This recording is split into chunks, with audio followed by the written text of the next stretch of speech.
Gates or people like that? What is it you have in common with them? Well, I mean, those are pretty different personalities, between Gates and Jobs and Ellison. Business and success?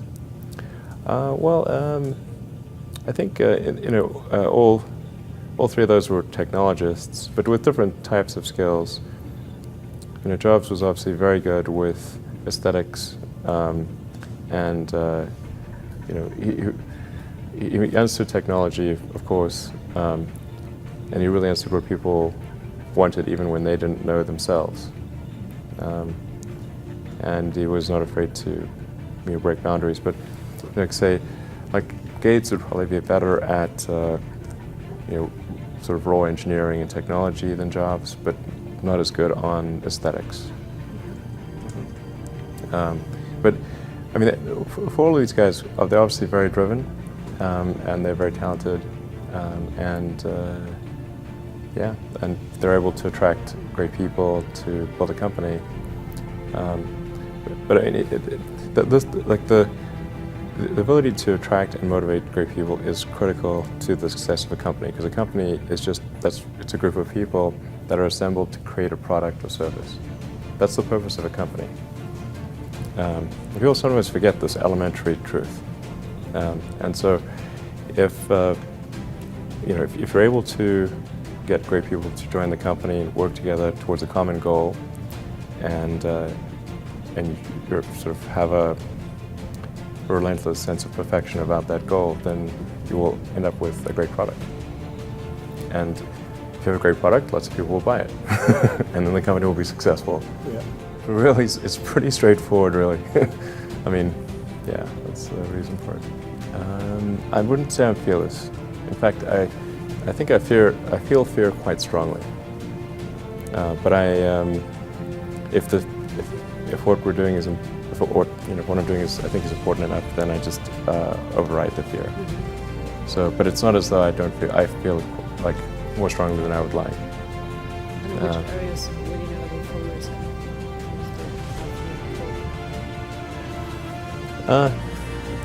Well, it really depends on the stakes. If the stakes are high, if it's really important, then I will overcome the fear and just do it anyway. But essentially, I just drive overrides fear. But I feel the fear. It's kind of annoying. I wish I didn't. Okay. I wish I felt it less.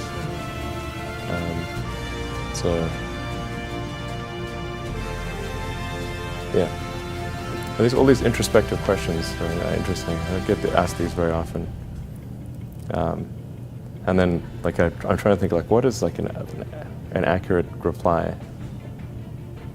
And some of these, it's hard to evaluate yourself on these things. Mm-hmm. Which company you founded was the most risky at the start? Well, probably SpaceX. I thought it had the lowest chance of success. I thought both Tesla and SpaceX would fail at the beginning. You thought? Yeah, sure. Really? Of course. But nevertheless, you put all your money in that. I expected to lose it. Well, technically, what I thought was, well, I'll take half the money from PayPal, and if I lose half of it, that's okay. But then, of course, the companies encounter difficulties, and then I have a choice of either let the company die, or put all the money into the companies. And so I really didn't want the companies to die, so I put all the money in the companies. Yeah. And then I had to borrow money from friends to pay living expenses. Yes. What was your best idea ever? My best idea ever? Yeah. This is tricky. I suppose coming to North America was my best idea, because I think these things would not have been accomplished almost anywhere else. It's really hard to start a company, but and particularly California, Silicon Valley is very conducive to startup companies, and so whenever I'd read books in South Africa, it would seem like the cutting edge of technology was in Silicon Valley, and so that's when I wanted to come and I wanted to move to this mythical place. Okay. And are there things you regret having done or for not having done so far? Well, there's lots of things that, when life is short, and there's lots of things that could be done that one can't necessarily do.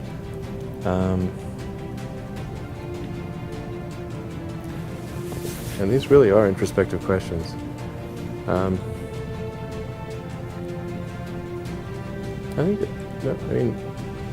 Overall, I think I'm pretty happy with where things are. It's hard not to be, honestly. I'd be, things are in a good place right now, and I'd like to, looking ahead, I'd like to see humanity go beyond Earth and have people on Mars. That would be really great. And to see widespread adoption of electric vehicles and renewable energy. Those are great things. And that would be really, really cool.